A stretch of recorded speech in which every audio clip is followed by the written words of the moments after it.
I'm Gene Bailey. You're watching Flashpoint. Listen, you want to stay up with what's going on, make sure you're following us on all of our social media accounts and on mine that are there on the screen. Make sure you go ahead, follow us, and share this program wherever your social media is. We're on them all, or at least almost all of them. So we want to see you there. Let me welcome my guest, Lance Wallnow, Ed Rush, Robbie Starbuck, and Amanda Head. Good evening, everybody. Welcome. Thank you for being on the program. I want to get right into this. This is about judges. We're going to spend a little bit of time about what's going on with the judicial system, specifically the judges. In fact, here's a supercut. Listen to what they're all saying. Watch. We begin tonight with the escalation in the president's crackdown on illegal immigration. Today's dramatic escalation in the Trump administration's conflict with judges. The Trump administration signaling a major escalation in its deportation efforts. Today, an escalation in the Trump administration's battle with the judiciary. Tensions between local and federal authorities over President Trump's immigration crackdown escalated today. We begin this hour with a major escalation of the Trump administration's crackdown on immigration. We begin with what appears to be a major escalation in the Trump administration's deportation efforts. And what is a major escalation in the battle here in D.C. over immigration and deportation. This feels like an insane and reckless escalation from the Trump administration arresting a judge. I will tell you, you are not alone. It's a dramatic escalation. More aggressive moves, more escalation. Trump's escalation of his migrant purge. This kind of escalatory action. This is a dramatic escalation. Escalation. Escalation. Escalation. Escalation. Escalation. We've seen an escalation. I wonder what the word of the day is. I'm feeling like it's escalation. All right, Lance, a Wisconsin judge, she broke the law. At least it sure seems that way to me when she let somebody escape. Me, your take on what you're hearing. Of course. Well, what it does show you is, and this is the painful reality of it, we conservatives and Christians have been asleep, and while men slept, the Bible says, the devil planted tares. And while we slept, judges, I remember that years ago we were asking each other, why is Soros paying for secretaries of states and attorney generals? Why are DAs so critical to Soros's agenda? Then we found out with all the riots and with all the prosecution of Trump and with the election fraud issues, why those offices are so critical. And now you're finding out a whole other category of critical infrastructure. When the legislative doesn't work, they go for the litigation. And the judges, these 900 judges presiding over 700, regions of the country, they are now the stopgap for the left. The Marxist judges, especially, we're finding out the really wacky ones, will even break the law. They're so politically and ideologically entrenched in their position. And I guess the thing that we're finding out now is that if you don't actually have the right judges, that what they're doing is they're running the clock. They just want to run it to midterms. Right. There's no escalation. They didn't do escalation when we had 10 million illegals. Every night you didn't hear escalation, another million illegals this year. Never heard that. You're only hearing it now when we're dealing with hundreds of deportations of criminals. Yeah, sure is. Amanda, let me get you to weigh in here. Escalation of what's happening or not? Escalation. Yeah, so I think back to last November when we all watched the results come in on election night. And I think for many of us, we kind of expected a meltdown 2.0. We saw what happened in 2016, and we thought that this time it would be exploded to an even crazier degree. We didn't see that. And I think for a lot of us, we thought, Democrats are acting way too calm about this. Like there is something going on. Well, now we know what's going on. It's that they feel like they have captured the judiciary and that they can stop President Trump. The unfortunate aspect for them is the fact that most of the time that this ends up at the Supreme Court sides with the Trump administration. So, if you reduce that down to its most basic principle, that means that what the Democrats are supporting in opposing Trump is unconstitutional. And, they are trying to turn this into a message. I suppose they think that this polls well, although I think we talked about this last time, that most recent CNN poll that shows that 56% of Americans want all illegal aliens deported. These people have committed crimes. And for those who are harboring criminals in their home, judge or otherwise, you don't have to be a legal scholar to know what being an accessory to a crime is, which harboring a criminal is being accessory to a crime.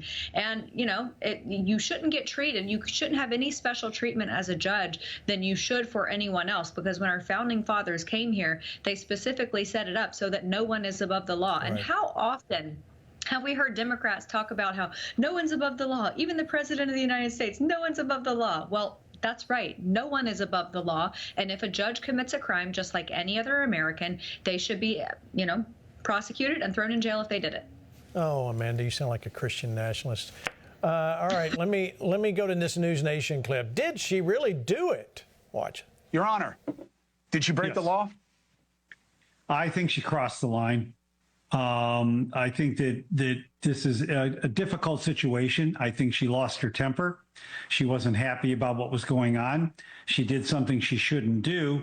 And I think if you read the statute as it is, she attempted to help him evade being arrested after she was made aware that there was actually a warrant for this particular person. However, I think the government overstepped their bounds in the way that they've handled this with this judge. Generally speaking, a judge who would do something like this, first they would go get an indictment, then a warrant, and then make an arrest. They would not arrest her, release her, let her come back for her first appearance hearing, and make the kind of presentation that they did of her. So I think they overstepped their bounds too. That was intended to intimidate other judges. Well, but hold on, Your Honor. One is style, one is substance. Okay? You know the old expression, you may have the right to do it, but is what you did right? That's a style commentary. Well, I would say that about the same thing. I would say that the same thing about what the government did. It was more than just that. Instead of going and getting a judge to issue a warrant, they issued an administrative warrant. They did it all on their own because they didn't want anybody else determining probable cause. But why didn't she let them arrest the guy? I'm not saying that she was right in doing that. I think that it was a fit of temper on her part to seeing the ICE agents all over her courthouse. I didn't say that that was wrong. I'm just saying I think she had a temper tantrum. Yeah. So, John, what are the ICE agents, the Gestapo now? Robbie Starbuck, I mean, believe it or not, that's their answer. What do you think?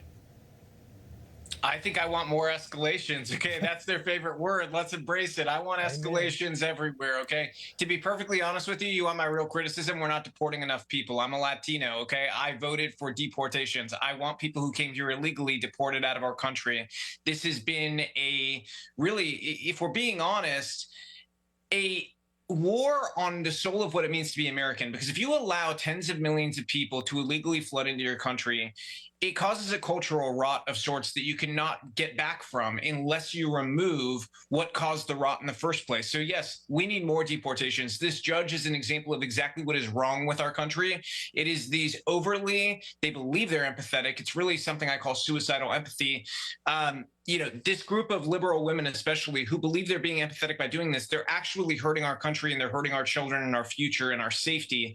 And that's got to be put first. Okay. When you take care of your country, take care of your own home, then you can start looking elsewhere and trying to help in those other ways. And I will just note this, we're in a Christian program. The Bible warns repeatedly about bad judges that pervert justice and the fact that God will deal with them, in the afterlife.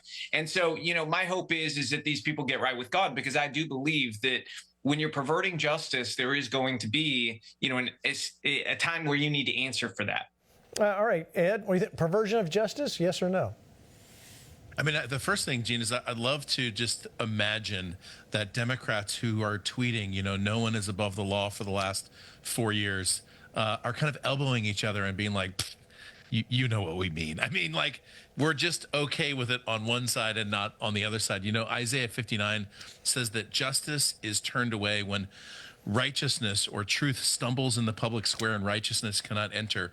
When you have a justice system that honors God and plays it fair, the nation is really blessed. And when you have a justice system where it is turned upside down, where influential people can get a pass and the lowest people in society struggle to get a fair hearing, then things are very difficult. And thank God we have an administration that's actually holding people's feet to the fire. I think it is important, by the way, how the administration did this. I think according to the last interview, it could have gone different ways, but I think they are making a point. They're making a point that no one actually is above the law, and I'm happy to see it. I'm also happy to know there's 3 different ways apparently to pronounce escalation, escalation, escalations. Now I've learned that in today as well, and we'll see what happens. All right, well, Tom Homan, you know what he says? You cross the line, you'll be prosecuted. Watch. I said from day one, you don't have to support ICE's operations. You can support sanctuary cities if that's what you desire to do. Sanctuary cities can stand aside and watch ICE keep their communities safe. Because any public official, whether you're mayor, city councilman, or governor, their number one responsibility is protection of communities. And ICE has been clear, we're targeting public safety threats and national security threats. I can't believe there's any elected official, and especially a judge, that doesn't believe we should be doing that, and they should be helping us.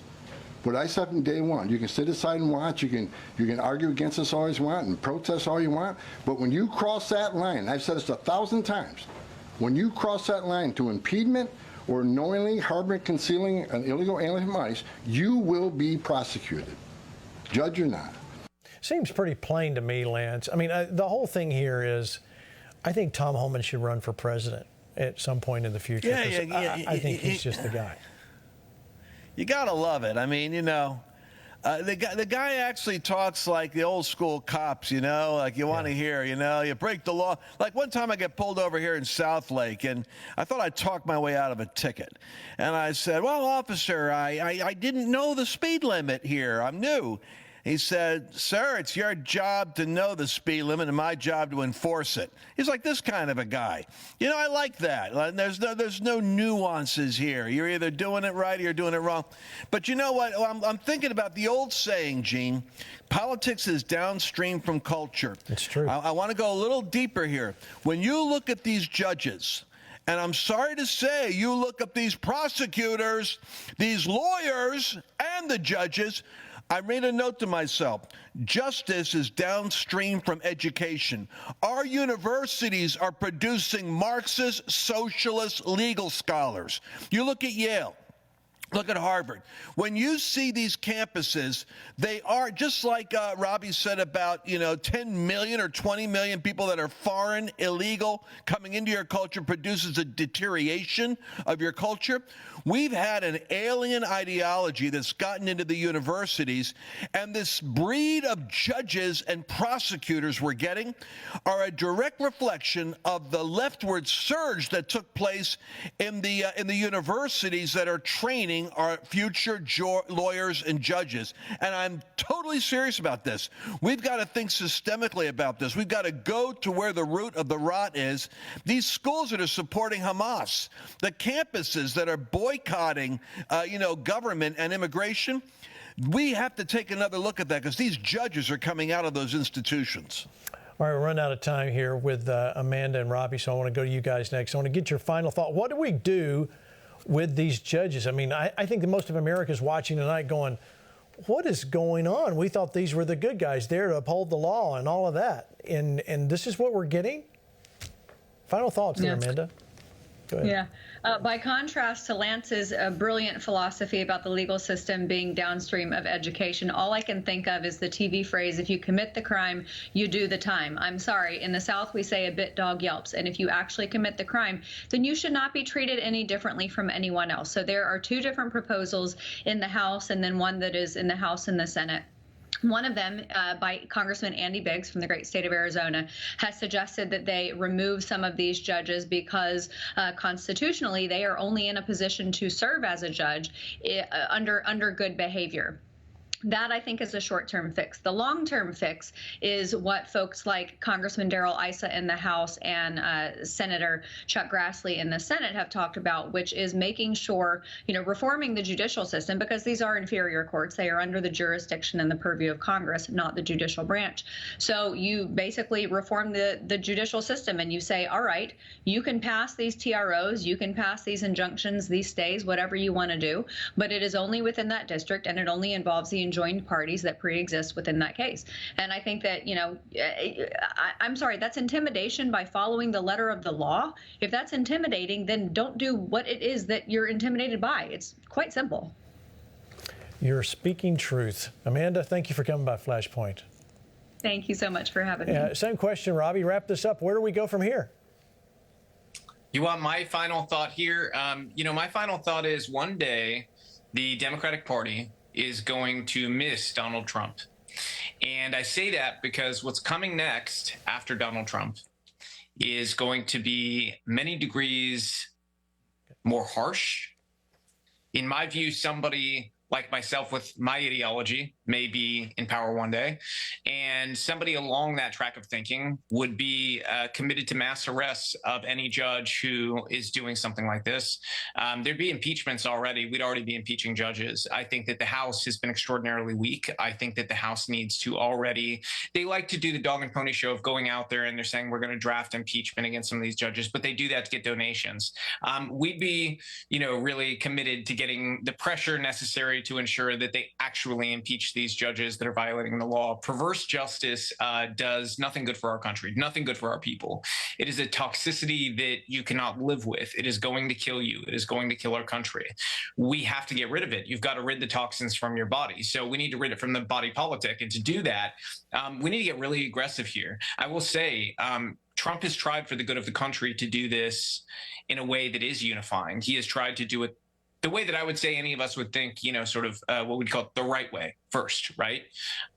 But when the response is this, when the response is just a total denial of reality and violating our laws and saying basically, look, we're going to throw a tantrum even if it destroys this country until it destroys this country. It's unacceptable. We can't live with it anymore. And so they're going to miss Donald Trump, because if they continue to do this through his presidency and we cannot do what the vast majority of the country wants us to do, which is deport all of these tens of millions of illegals and get back to a place where we put the American worker first and our country first, people are going to vote for something that is willing to go a step further. Good point. Robbie Starbuck, thank you for coming by. All right, let me show you this, because this clip from PBS, the New York Times says they're sending a message. Watch. Well, obviously, they're trying to send a note of intimidation, not only to her, but to all judges and maybe to all Americans.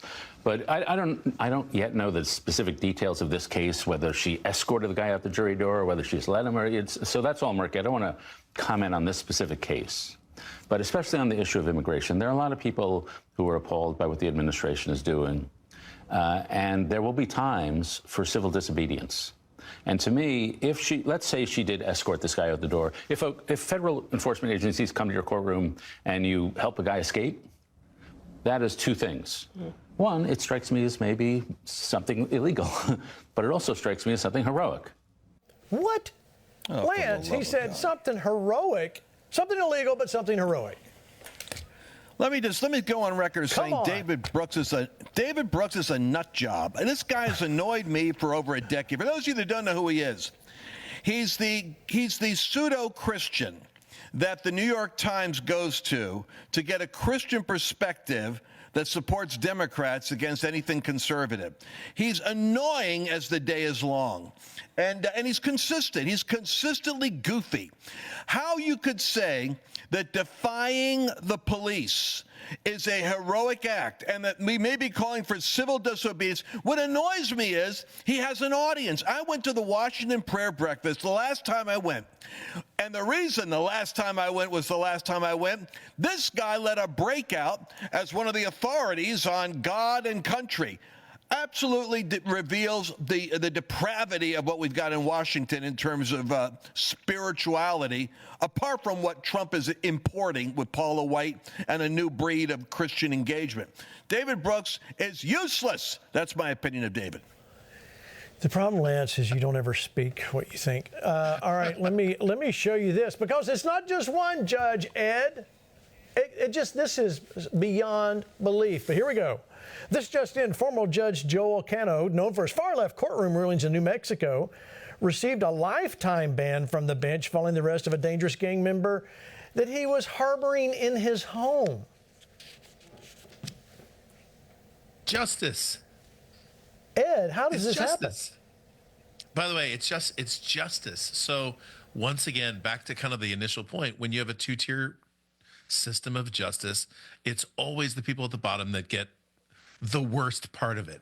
And it's just really interesting now to see the scales begin to balance. By the way, speaking of that last clip, as a Flashpoint viewer and a member of the Flashpoint Army, it's important to hear the words. Both sides do this, by the way, but you'll hear the left turn and twist words. Like, for example, you heard this line, well, this is more intimidation, right? Think about this for a second. This, as far as we understand it, was a legal arrest. The second one, this person getting disbarred, this is a legal process. Intimidation, escalation. It's interesting the words that you hear. And I think as a trained listener, you're starting to hear these things a little bit more and becoming more immune to this kind of verbal dialogue that actually begins to twist and change people's minds. So it's interesting, like as you listen to this and as you begin to process this, you can actually see how they turn and twist words, because that's exactly what they do. So fascinating to see the justice system actually being held accountable for once. I think it's fascinating. Let me show you this from CNN talking about, I'm going to go to you, Lance, and you can tell me whatever you got there too. This about what we're just talking about, Cano being arrested. Watch. Jessica, it all started with an anonymous tip back in January that undocumented migrants were living on a judge's property in Las Cruces, New Mexico, and in possession of firearms. That home belongs to the former judge Jose Luis Cano and his wife, Nancy Cano. Homeland Security investigators allege in court documents that one of the people living on this property was Christian Ortega Lopez. They say evidence suggests he's linked to the Venezuelan gang Tren de Aragua. In the complaint are multiple photos and videos of Ortega Lopez holding a handgun, an assault-style rifle, and ammunition. Investigators say it was through these photos and videos that they identified tattoos, clothing, and hand gestures commonly associated with the Tren de Aragua, saying they provided strong evidence of his potential connection to the gang. Homeland Security investigators also claim that after Ortega Lopez's arrests, the former judge admitted to smashing a cell phone with a hammer weeks earlier because he thought it could have had photos or video that would reflect negatively on Ortega Lopez, and that his wife consulted with Ortega Lopez over how to delete Facebook posts. Court records show also former Judge Cano is now federally charged with tampering with evidence, while his wife is charged with conspiracy to tamper with evidence. We've reached out to their attorney for comment. Lance, this is obviously this guy had something over on the judge and his wife. I mean, obviously there was something. Or David Brooks would say it was heroic what he did. What the judge did was heroic. This is like a Breaking Bad episode. The judge could be corrupt too, Gene. That's true. Here's another conjecture, that the cartel is working to identify Hispanic judges that would be sympathetic to immigration, they could put on the payroll so that they could have cases directed through those courts with leniency attached to it. But the stupid thing is having the guy living in your house. But I want to say something. It might be that someone might be offended by my characterization of what I did a moment ago, naming a name and saying, this is a bad hombre. I'm talking about David Brooks. And the reason why I feel as though I need to bring this up is because I was reading Paul's letters to Timothy, where he listed the names of people Timothy should beware of. And then he summarizes a leading marketplace figure called Alexander. He said, Alexander the coppersmith did us much harm. You should beware of him. So when I mention a name like this in Flashpoint, I'm telling you guys, these are the people that show up on platforms that represent our community but never represent our viewpoint. And they're used as a tool to make people think that Christians It's kind of like the Christianity Today when we exposed the fact that some of their funding was coming from U.S. aid or whatever that was. Well, you find out that, well, there's this leftist influence that is buying space, renting evangelicals, if you will, in order to deceive the church and move the church in the wrong direction. And so I'm bringing that up because corrupt judges falls into the category of dishonest spokesmen and journalists. This Alito did an opinion on the Supreme Court a week ago saying what's happening even at the Supreme Court he's concerned about is lawless. He used that word. And that's the name of the spirit right now. It's operating in America. It's called lawlessness. Yeah, lawlessness for sure. And that's all we've been talking about is lawlessness here so far. Let me read this to you before we leave this topic. No, Trump didn't deport a 2-year-old citizen. He deported her mother, an illegal alien who has full custody of her minor child. No, Trump is not arresting judges he doesn't agree with. The DOJ is arresting judges who break federal immigration laws and try to help fugitives escape. I'm thinking that's a problem. You're entitled to your own opinion. You are not entitled to your own set of the facts, Ed. Come on. I mean, let's, by the way, look at the facts. First things first, as we discuss this issue, I think it's really important to just say we love our neighbors to the south. I live here in San Diego. I could hit a 9-iron and hit Mexico from here, even though I've not tried. And even if I could hit it straight, it would be amazing. But I mean, we love Mexico. I go to Mexico all the time with my family, and a safe, secure, modern border is a benefit not only to the United States, but also to Mexico. That's an important point. Everything in Tijuana is safer now. Everything. There are not as many gangs moving through. There are certainly not as many migrant caravans that are coming from who knows where. With everything that comes along with that, it is a safer place in Mexico when our border is secure. And we love our Mexican neighbors, and we would love for them to come here. We'd love for you to come here legally. I think that's an important part of it. And I think we need to fix our immigration system so that it can be easier for people to come here. At least half, I mean this, at least half of my church are Mexican American people. So I want to be really clear when we talk about this issue. It has nothing to do with any sort of ethnicity or national or anything like that. We're talking about the safety of our country, and the president and Tom Homan and ICE, as far as I understand it, are going after at the moment people who we know are dangerous criminals. That means it's safer. And especially for someone like me who lives right down here near the border, certainly someone who lives in Texas, why you would want to live there. I'm just kidding. I'm not going to say anything about Texas. I'm going to say anything about your football team either. I'm just going to say it's safer and it's more secure for both countries when that happens. And I, for one, am glad to see the administration doing nothing more, by the way, than upholding the laws of our nation. And you would dare to say something about Texas? I almost did. I grew up in Philly. We happen to have a good football team. We happen to have a good football team this year. San Diego has no football team, but I think I won't even say anything. I think you still have a football team in Dallas. Too late. Last I checked, just right? Just stop. You guys still have a team and everything. You're still playing. All right, we're going to go to break. From Rick Green at this point. Yeah, we're going to go to break. Listen, you may not know it, but today is a very big day here at Flashpoint. Don't go away. When we come back after the break, we'll talk about it.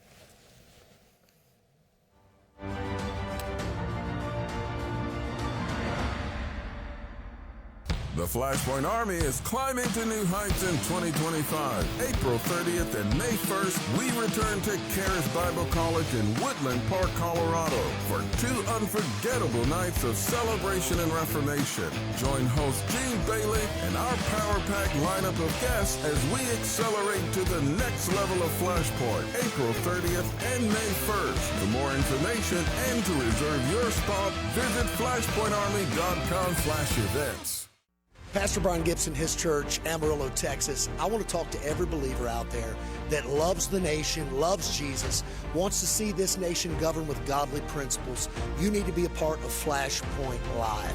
There's the Word of God, there's a prophetic lens, and it's really an anointing to be like the sons of Issachar, who understand the times and know what needs to be done. Come on, let's connect and be a part of this ministry. Watch what the Lord will do. Greater is He that's that's in you than he that's in the world. I said the greater one is right here. By his stripes ye were healed. That's cancer, diabetes, high blood pressure. You can't separate healing from salvation. It's on the cross. Join us for the Southwest Believers Convention with Kenneth Copeland and our special lineup of guest speakers, July 28th through August 2nd. Register at kcm.org/SWBC today.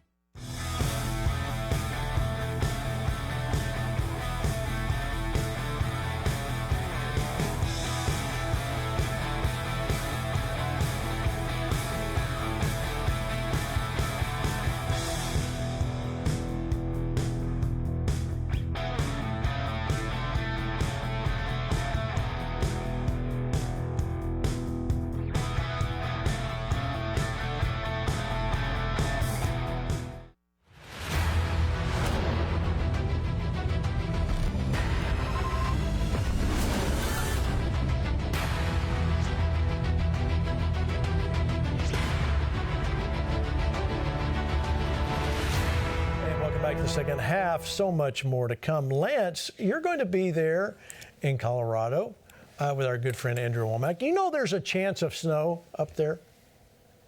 Oh, please, Gene. Can't you give me any good news today on the show? The good news is, immediately after that, it's going to be over 50 degrees.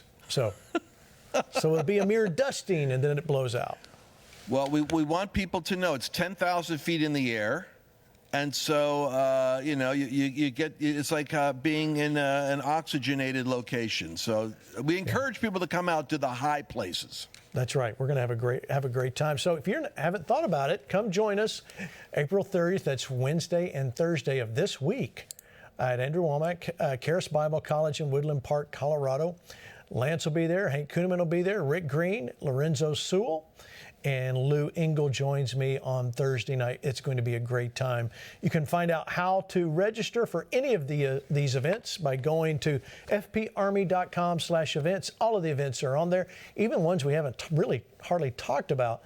It's going to be great. In fact, Los Angeles, we're coming. And Ed, I expect for you to come by at least. We're going to be at LA at the Dream Center later in the year, so I want to make sure you guys know about that. Come join us at all of our events, and we'd love to see you there. Now, we're going to talk a little bit more about this is because, as you know, if you watched the show last week, we talked about the fact that this is a change that's happening here at Flashpoint. We're going on our own. We're going independent from the Victory Channel. Nothing's wrong. We still like everybody, but we are going independent because we have more work to do and we need to go do it. So we're going to talk a little bit more about that as we take a look back, which is some funny stuff in just a minute. But there's a little bit of news that we still need to cover. All right, so let's talk about C-SPAN's coverage of the White House Correspondents' Dinner. It seems to me, Lance, like the Democrats are walking back their Biden cover-up. Watch. President Biden's decline and its cover-up by the people around him is a reminder that every White House, regardless of party, is capable of deception. But being truth tellers also means telling the truth about ourselves. We, myself included, missed a lot of this story. And some people trust us less because of it. We bear some responsibility for faith in the media being at such lows.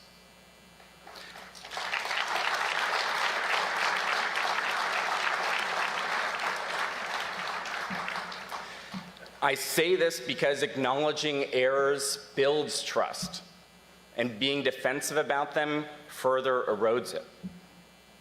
We should have done better. They should have done better. What do you think, Lance? They should have done better. Are you really? It's April, and you're just now deciding, we should have done a little bit better. Yeah, let's be honest about this. I love the line that regardless of party, we should be objective. But what they don't seem to understand is that the left-wing liberal media is the Democrat Party outlet. I mean, they get free advertising. You just saw it with the escalation. They've got the entire legacy media apparatus from the New York Times, the Chicago Tribune, to the Philadelphia Inquirer, to CNN, to MSNBC, to right there This is, and you know, from a spiritual warfare perspective, being a Christian, I see this as being a spiritual problem where we don't have enough truth tellers in high places. So what we have is a whole lot of elite organizations that have locked their shields around legacy media. And the problem isn't that the left wing and the right wing have a tendency to have bias. The fact is the left wing is still covering for the left, and they're still attacking disproportionately Donald Trump. He doesn't get equal footing. He gets perpetual negatives. And by the way, it didn't start with Trump. It was that they beat up on Bush mercilessly. And it was long before we had a Trumpian figure in.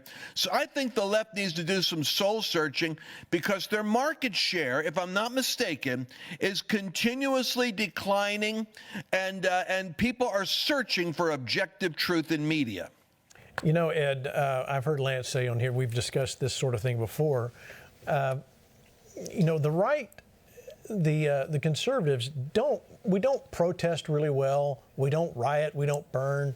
We light a candle and have a 24-hour prayer vigil at the church, you know, and that's about as crazy as the conservatives get. Right. Is it going to be enough? How is this going to change? Let's say 4 years comes and a conservative does not get in and there's somebody else. I mean, is anything going to change? Or are we just going to go back to where we were? Great question. The question of changing is the question. By the way, I do appreciate the rare and momentary brief honest self-reflection that you saw at the White House Correspondents' Dinner. I thought there was going to be a joke in there. Usually there's a joke in there. But it was, I thought it was a transparent and candid moment. What didn't happen, however, if you look at Axios, just scroll through the latest 20 headlines. Anytime you watch the show, just scroll through the latest 20 headlines I just did. There is no substantive change to the bias of Axios, okay? So it's one thing to say, you know, I'm going to be a better person, and it's another thing to be a better person. And I think, you know, the left outlets, the left media, news media, suffered 4 years of unbelievable decline. Like, if you look at MSNBC's numbers, if you simply look at the last 5 years and their decline, Rachel Maddow was one of the clips that you showed. The decline in her viewership has been cataclysmic. And speaking, by the way, to the topic that eventually we're going to be talking about today, which is this show, thousands and tens of thousands and hundreds of thousands of people have been flocking away from traditional news media sources to more independent media like the show you're watching right now. And we'll talk about this, I think, a little bit later on. But the movement that started right here on Flashpoint is happening across the world on multiple different networks and multiple different channels, following multiple different independent people on either X or YouTube or Rumble or wherever you choose to do it. But the rise of the independent viewer and independent media is, in my opinion, the movement of 2025, and it'll just continue to go. So, Gene, to answer your question, how to change, we're already doing it. Gathering people's eyeballs and giving them what we consider to be the most important message that you can hear in this moment right now, and then catalyzing an army to move to 2026 and 2028. I think we are doing it. I think you're right. We've got a long ways to go. I think at least we're moving in the right direction by starting. You know, let's remember 5 years ago, most people didn't even know how government worked. And I don't pretend to know everything about it, but we sure know a lot more now because of what we've gone through in the last 5 years. All right, another area that seems to be changing, or that our eyes are open, is what's happening on college campuses. Watch this brief clip, Charlie Kirk talking about conservatism and how it's growing on college campuses. The last couple of years, we've just seen our crowds and the enthusiasm skyrocket. And I have to give President Trump such enormous credit for that. They're here to have conversation, to hear the other side, because understand that most of these college campuses are very predominantly liberal. And when a conservative now comes on campus, they want to hear the other perspective. You're doing it all over the country because you've actually called colleges indoctrination factories. Yes. What did you mean by that, and how do we fix it? Look, indoctrination factors, I mean by that is that they believe diversity is everyone looks different but thinks the same. Our conservative students on campuses, they don't feel as if they feel as if they speak out for their belief system, that they'll be graded down or they'll be smeared or slandered. Just recently, we had many Turning Point USA students be physically confronted and physically violated. For example, in Dallas, we had this happen. We had this at University of California, Davis, where our Turning Point group was actually attacked by an Antifa group. Universities are not about the pursuit of knowledge. They're about the forceful pushing of a left-wing worldview, and we're here to shake it up. You know, Lance, Charlie gives me great hope, because to see someone younger who's very well spoken, he understands, smart guy, and he's taken to the college campuses. Well, you know, the statistics are telling us that young males in the United States, Latino, African American, and white on college campuses, are taking a turn towards conservatism. Gen Z, I think, is a 22% increase in interest in the Bible. It's as though they're pushing. There's a pushing back on what they saw as the beta male era of wokeism and the kind of men that were produced there. But there was always an undercurrent. There was an undercurrent with Joe Rogan's crowd and with various other audiences. And you see when Donald Trump goes into the mixed martial arts arena, how it erupts with an explosion. There is a counterculture out there, and it's more appealing now to young men. So Charlie can't say this strong enough.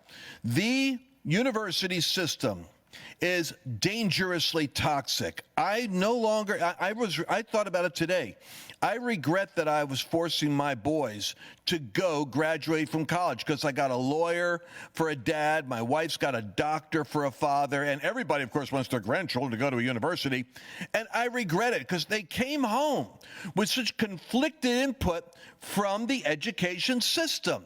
Because the education system, I think, is the sleeper cell, like a terrorist cell, that is educating the next generation of youth, college-age kids, and like I said, the lawyers and the judges. We've really got to hit the forehead of that giant. What do you think, Ed? Ed, you agree with that? Yeah, I agree with it. Also, I mean, it's just like, it's very difficult to tell where Lance stands on any particular issue. So this male vote thing is fascinating to me. I have two boys, 18 and 16. Both of them go to the local community college here in San Diego. Both of them are going to required classes where they are, and I will just say it this way, be rated by liberal feminist ideology. And the crazy thing, not only are my boys, smart because, they have a great dad. I'm biased, but that doesn't mean I'm not right. But what's interesting is even potentially without my teaching or mentorship, they would be rebelling or reacting against this because it's gone so far. I mean, like when I went to school, which was some time ago, when I went to school, it was very subtle. It's sort of like snuck in, It was just these little small things, like just kind of trying to get inside your head. Now it's so overt that you can just see it so clearly, and both of them are reacting against it. And I have to say, it's also the mentorship of people like Ben Shapiro or Charlie Kirk or Jordan Peterson, or like Lance mentioned, Joe Rogan. My boys, who certainly ask me for advice, but they go to the internet and they have people that they listen to. And I remember my son, my older son, my 18-year-old son, listening to Ben Shapiro for about a month. He was very argumentative at the end of that month, by the way. I had to kind of like wean him off of it just a little bit. But he was literally being mentored by some of these minds and the thinking that they do. And that's what's happening in this 18 to 29 male gap. I say it's not necessarily happening on the female side just yet. That voter block significantly turned. But I think they're reacting against what they're seeing in school and what they're seeing in the universities. And it's a very good trend, and it's changing the face of American politics. It sure is. Gene, let me ask you a question. Who was it? Remember Gavin Newsom when he did the interview with Charlie Kirk? Said he had to, but he said his son was being influenced. Was it Jordan Peterson or Charlie? Because he was complaining that it was. Charlie was influencing his, and that's exactly what Ed is talking about. The good news is that we're in a countercultural moment where here's a great word, the zeitgeist on the campuses is it's cool to be the rebel. For once, being conservative is becoming a cool rebellion. And this means something really big. It means that there's no longer the stigma attached. Now, Christian conservative is challenging. but conservative in general is becoming the countercultural cool move that is pushing back, because the left is so weak in so many points of its logic that if you're actually educated on how to push back on it, you see it when Charlie does his, prove me wrong, his open stuff. By the way, I've got friends of mine that are investing, and I'm going to encourage us, I'll give you feedback on this as we keep doing it, on helping Charlie and other youth organizations go on the campus and set up these great moments when the students can come out and hear the gladiator contest of ideas and watch how a Christian worldview and a conservative worldview is so profoundly more powerful than the chaos on the left that these things become media moments, literally, on the college campuses. I think it's the beginning of revival potential. Well, speaking of revival, let me show you what happened. Sean Foyt, our friend, just worshipped at the White House. We're going to play some of this video right here. While we talk about it, you can hear it play. I mean, this is, imagine 6 months ago, Ed. Would this happen 6 months ago in the White House? I don't think so. They were worshiping something 6 months ago. Not this way. By the way to go, Sean. Like, here's the thing. Thank God people are out there right now. You see people being critical of Sean or people being critical of Paula White. Set your ideological, petty, religious disputes aside. We have men and women of God advising the president. Are you kidding me? We have men and women of God who are worshiping in the White House. Are you kidding me? I remember when the White House was painted the rainbow color, with the lights. I remember when the White House was the scene to some of the craziest, perverse idolatry that you've ever seen. We have people worshiping the true and living God in the White House. That, by the way, is an unbelievable answer to prayer. Way to go, Flashpoint Army. That by itself is amazing. And understand this. God sees this just like you do. In fact, he sees it a lot better than you do, with a lot clearer eyes. And the Lord blesses the land where there's worship, especially in the house of power. It's really, really fascinating. It is fascinating. All right, let me take these last 12 minutes to talk about Flashpoint here for a minute. Today marks the last day that we will be broadcasting from this studio here at Victory Studios. This is our last broadcast. Flashpoint's not going away, however. Everywhere that you see us, you will continue to see us. And in fact, you'll see us in more places because we're expanding. And I want to say thank you very much for doing that. So when we're talking about what do we do, it's not that we're going away, because that's not happening. However, it does feel like a little bit of the end of an era as we leave part of the Victory Channel staff family and go out on our own. It seems to be, a momentous occasion. So because of that, we decided to go back and pull out a video of how it all began. Watch. Flashpoint originated from Kenneth Copeland. It was a phone call, and he said, Gene, we've got to do something about this election. We need to be talking about it more on the network. So Wednesday I came in and I talked to Jason, and I said, hey, we need to do something. I don't know what it's going to look like, but I got this idea. And he said, hey, I've got an idea for a show, something I want to do with Lance and Hank. And I was like, great, that's awesome, let's do it. When do you want to do it? He goes, tomorrow. And I took a breath, and then I said, okay, sure, let's do it. I know Hank Kuhneman and I know Lance Wall now. They say the same things, but they don't know each other. I think that'd be pretty interesting because you got the prophetic and you've got whatever Lance is, a different vein of the prophetic. But what if we pulled those two guys together? It'd be interesting to see what happens. Went live the very next day, created the open the next morning, the logo the next morning, the same open that we use to this day. And we went live within 24 hours. A big part of my responsibilities are guests. We have everything from celebrities, politicians, lawmakers, ministers, prophets. Suddenly, all these men and women are coming together for a common purpose. They may be Baptist, they may be, Presbyterian. We've had Catholic on, we've had, but the focus was we all bring something to the body. We all bring something, a unique perspective. The Fab Four that we call Gene, Lance, Hank, and Mario. Watching their relationships grow has been amazing. And I think the wonderful thing is that they bring out the best in each other. When those four guys get together, Gene is the pastor, Lance is the teacher, Hank is the prophet, Mario's the evangelist. When the four of them come together on the show itself becomes apostolic. and becomes the fivefold ministry in action. That first time that we met, we had no idea that it was going to, emerge to what it is today, and that is, speaking in such a synergy, such a voice together. It's kind of like, an individual instrument is great, but when it comes together, it's a powerful symphony orchestra that thunders the voice of God. Because we've really come to feel close. The 3 Hebrew children were probably good friends before they went in the furnace, but after they came out, they must have had a bond. And that's what's happened with Hank, with Lance, and with Gene. There's this bond that is formed, and we feel an effortless unity. And the highlight for me is always when there's a prophetic flow. And prophecy is unique when it's working with 4 men of God that are friends, because it doesn't happen like thus saith the Lord or a word of knowledge. It happens by the thread of the conversation. And when one person is saying something that opens up the next thought, that opens up the next, and what you have is the mind of Christ revealed in that segment.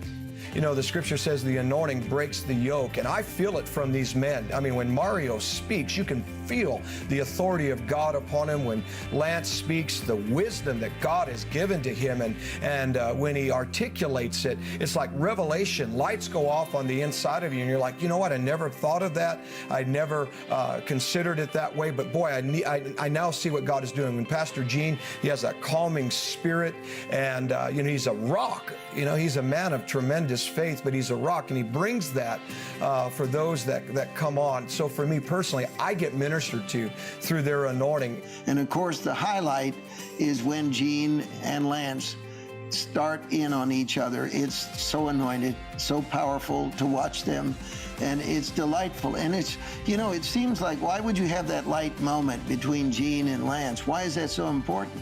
Because we're dealing with such heavy subjects. And we don't want the audience to ever leave Flashpoint with a heaviness. We want them to know we can laugh, we can be family. And of course, Gene became the delightful counterpart to me, because everywhere I go, people are bringing up to me Flashpoint, which is a constant reminder that Gene Bailey will not leave my head no matter where I go. He's always there. Everybody doesn't agree on every topic, every point. We all know that Lance has Lance's view and Hank has his view and I have mine. That's what makes it special, is that it's honest, it's very honest, it's raw sometimes. I feel like for such a time as this, we are here at Flashpoint to be a place where people can come home, they can come in, they can be included, they can find out what's going on and feel safe with the information that they're receiving, and then be empowered to move out and do something with it. I don't think there's a better description of what Flashpoint is than to equip saints for the work of the ministry. That's what we do week in and week out. This thing is much bigger than all of us. Things that we have tried to and planned to be successful didn't work, but this was just God saying, this is my program, and I want to do this, so here, go. And that's what we've done. It's not just a TV show, it's not just a program, it's not even just a ministry program. It really is a group effort, a family effort, and that's what makes it special. You're always going to hear the truth. In one form or another, you're going to hear the truth every program. And yes, the best is still yet to come. So when you look at that video, Lance, there's a lot of memories. Yes, there is, Gene. I just want to point something out. And when you're introducing your friends, and Hank Kuhneman, who is clearly such a powerful prophet, and then you said, and Lance, whatever Lance is. Can you explain to me why it is that even to this day, you still have to, you're still confused as to what I'm trying to do? I think all of America, Lance, is a little bit confused on what you're trying to do. But that aside, no, it's just really, Lance, you bring such a unique perspective, and I'll be serious for just a moment, as long as I possibly can. You bring a unique perspective that I think none of the rest of my guests ever do, because you were a pastor, you're involved in business, you're still involved in a wide range of outreaches of culture. And I think that's amazing. I think that's one of the reasons people love you so much, is because they never quite know what you're going to say. Now, on the other end, there's Ed. Now, Ed's the new guy, one of our new guys. But, Ed, you've quickly won yourself into the hearts of the Flashpoint Army. Maybe it's because you're always talking about being on Rumble during the show. But, what's it meant for you to be on Flashpoint? I just want to get your take. So I still can't get over the last little part. You said Hank is the prophet and Mario's the evangelist and Lance is the whatever. I thought, well, the only other whatever I've ever heard of is Gonzo from the Muppets. I think that's a compliment. And by the way, you did wrap it into a really nice compliment, and I agree with you. I've done business events with Lance, and he can speak conversational business. I've seen him do political events. He can speak conversation politics. I've seen him talk to married people, and he can speak conversation.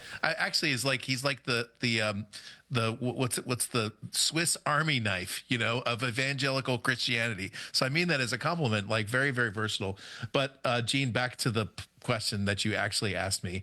It's been a year since I visited you actually in Dallas. First day I was in studio with you about a year ago, and it's truly been an honor not just to be on the show, but also to see how you shepherd this army. I had no idea, honestly. I told you this several times. I had no idea there were so many people involved in this movement. I go to events now. I was just down at San Diego Country Club. The Republican Women of San Diego were there, and I walked in the door, and 3 people immediately turned around and said, "I've seen you on Flashpoint." 3 separate people right there, and the movement that you created and the movement that you shepherded, I think we'll only know when we get to heaven how influential this was in this last election and certainly in the elections to come. So congratulations. It's hard enough to do a show. It's a real challenge to build a movement, especially around something that's so positive. And I'm looking forward to being a part of it, man. We're going to move the world. That's right. So let's talk about where we're going from here. We're going further, farther, faster.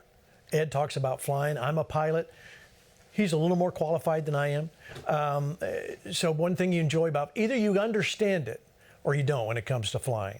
There's something about flying over everything that only a pilot or someone who has a love for aviation ever understands. And that's what Flashpoint has been able to do. And so thank you for being a part of it. We're not going anywhere. We're just closing this door, but we're opening another one. And that other one is a studio that we've been building on some property that I own with my wife, Terry, and we've been building a studio. We thought maybe to just do some podcast out of, but it became evident that God had much bigger plans for us to do even more when it comes to television. So yes, we're expanding to 4 days a week. Starting June 13th, we'll be 4 days a week. And then we'll continue to push on until 5 days a week. But it's not just the TV show, it's the events. We thought maybe we wouldn't do as many events, but we're doing more events. So that keeps going. But there's a lot of things that we need to do. We've talked about an Israel tour. We've talked about some other things that we want to do for you, the Flashpoint Army. So thank you for coming along with us. And the way to stay in touch, the way to stay connected is keep watching, number one, right where you're watching.